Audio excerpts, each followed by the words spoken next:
अस्सलाम वालेकुम हिंदुस्तान के मुसलमानों, आज का हमारे खास वीडियो मदारिस के जिम्मेदार और मसाजिद के जिम्मेदार हजरात के लिए है, या खास तौर पर उन मुसलमानों के लिए है जो दीन के ताल्लुक से कुछ हसास हैं और दावत और तबलीग के काम से भी उनका कुछ ना कुछ ताल्लुक है। दोस्तों, मैं आपको अपनी बात कहने से पहले यहाँ पर ये बात आपके दिमाग में डालना चाहता हूँ और समझाना चाहता हूँ कि आप इस बात से तो मुतमईन हो जाइए कि मजहब इस्लाम को कोई नुकसान पहुंचा सकता है या मजहब इस्लाम को कोई मिटा सकता है। ये इंसानों का जलाया हुआ चिराग नहीं है, ये अल्लाह का जलाया हुआ चिराग है, ये अल्लाह की लगाई हुई बागडोर है। पूरी दुनिया जब से अल्लाह रब्बुल इज्जत ने इंसानियत का सिलसिला इस सरजमीन पर शुरू किया है, उस दिन से लेकर आज तक कोई भी वक्त ऐसा नहीं गुजरा है कि मजहब इस्लाम इस रोए जमीन पर ना रहा हो।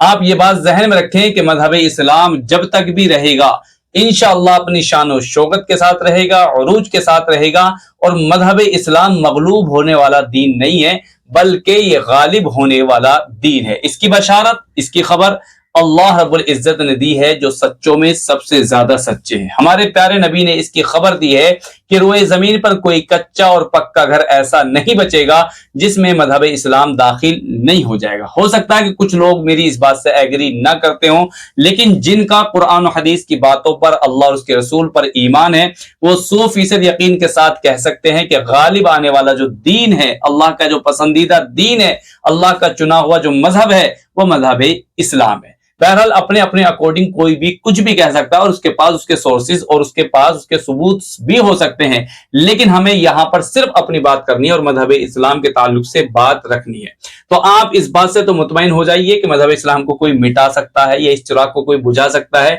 यह अल्लाह की हिफाजत में आया हुआ दीन है और यह दीन गालिब होकर ही रहेगा। लेकिन मसला हमारा है, हिंदुस्तान के अंदर मजहब इस्लाम की जो भी फॉर्म आपको देख रही है, मजहब इस्लाम पर जिस तरह भी हम एक्टिविटी कर रहे हैं, या मजहब इस्लाम के जो नजरियात और मजहब इस्लाम की जो तालीमात हमें हासिल हो रही है, उसमें सबसे जो बड़ा किरदार और अहम किरदार है वो मदारिस इस्लामिया का। आप ये समझ लीजिए कि जहां पर भी हुकूमतें नजरियाती एतबार से मुख्तलिफ होती हैं, तो वो कहीं ना कहीं मुसलमानों को टारगेट भी करती है और मुसलमानों को निशाने पर भी रखती है।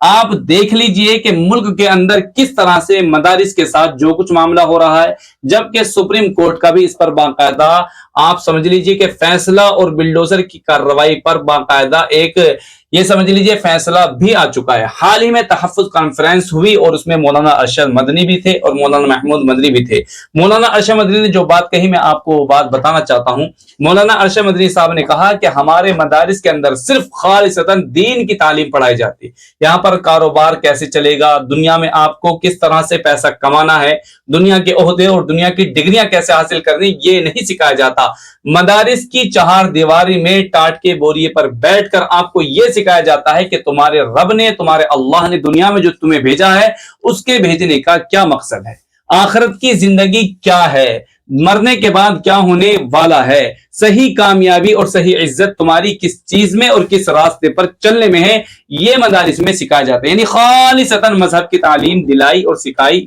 जाती है। अब पूरी दुनिया कोई भी डिग्री निकालती हो, कोई भी तालीम दिलाती हो, मुझसे कोई एतराज नहीं, और पूरी दुनिया कोई भी तालीम दे, ये मौलाना अरशद मदनी साहब की बात है। अब आते हैं मौलाना महमूद मदनी साहब की बात पर। मौलाना महमूद मदनी ने कहा कि हम जानते हैं कि मदारिस के अंदर भी बहुत सारी कमियां हैं, बहुत सारी खामियां हैं, यहां तक के कुछ नकली मदारिस भी चल रहे हैं। मौलाना महमूद मदनी ने साहब ने कहा, हम साफ तौर पर कहते हैं कि 10% या 20% नकली मदारिस की वजह से 90 या 80% मदारिस बदनाम हो रहे हैं। और ये नकली मदारिस वो हैं कि जिनका बुनियादी मकसद सिर्फ पेट पालना है, जिनका किबला सिर्फ उनकी शोहरत है, जिनका किबला सिर्फ दौलत है, जिनका किबला सिर्फ क्या है, पैसा है। और ऐसे लोग चार दीवारी खड़ी कर कौम से पैसा मांगते हैं और गलत तरीके पर वो मदारिस को खड़ा करते हैं, और सरकारी तौर पर और जो हमारे मुल्क का कानून है उसके तौर पर वो खड़े नहीं उतरते। और जब उनको बिल्डोज किया जाता है या उनके खिलाफ कोई कार्रवाई होती है, तो फिर ऐसे मदारिस की वजह से सही मदारिस भी जद में आते हैं और उलमा और मदारिस बदनाम होते हैं।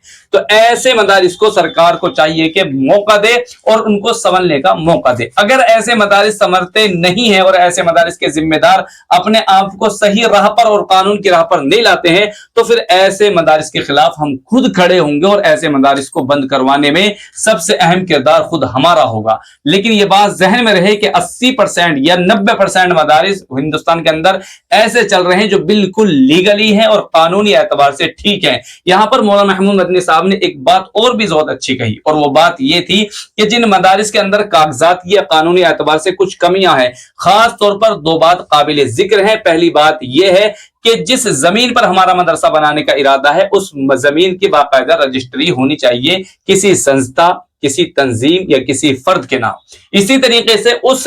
زمین پر جو عمارت بنائی جا رہی ہے مدرسے کے نام سے یا مسجد کے نام سے، اس کا باقاعدہ نگر پالیکا سے آپ کے پاس کیا ہونا چاہیے؟ ثبوت ہونا چاہیے اس بات کا کہ یہاں پر بلڈنگ بنا رہے ہیں اور اس بلڈنگ بننے کی ہمیں اجازت سرکاری طور پر دی گئی ہے۔ جب یہ دو بنیادی حیثیت آپ کے پاس ہوں گی، اب تیسری اور اہم بنیادی یہ ہے کہ جب آپ وہاں پر چھوٹے بچے رکھیں گے یا بڑے بچے رکھیں گے یا مستقل آپ وہاں پر رہنے سہنے کا نظام بنائیں گے، جس کو ہم دارالطلبہ کہہ سکتے ہیں یا جس کو ہم ہاسٹلز کہتے ہیں، یا کھانے پینے کے لیے آپ مطبخ اور کینٹین کا انتظام کریں گے، تو حقوق اطفال کے تعلق سے جو مذہب اسلام میں بھی ساری بات بتلائی گئی ہے کہ بچے قوم کے ہمارے پاس امانت ہیں، ان کو ہمیں صحیح تعلیم اور صحیح رخ پر ڈالنا ہے۔ اسی طریقے سے قانون انڈین لا کے اعتبار سے بھی ہمیں اطفال یعنی بچوں کے چلڈرنس کے جو حقوق ہیں، چلڈرن رائٹس جن کو ہم کہہ سکتے ہیں، ان کے تعلق سے بھی ہمیں بات سمجھنی چاہیے کہ جو باقاعدہ قانونی اعتبار سے نظام اور لاہی حمل ہے اس کو اپنے مدارس میں نافذ کرنے کی ضرورت ہے۔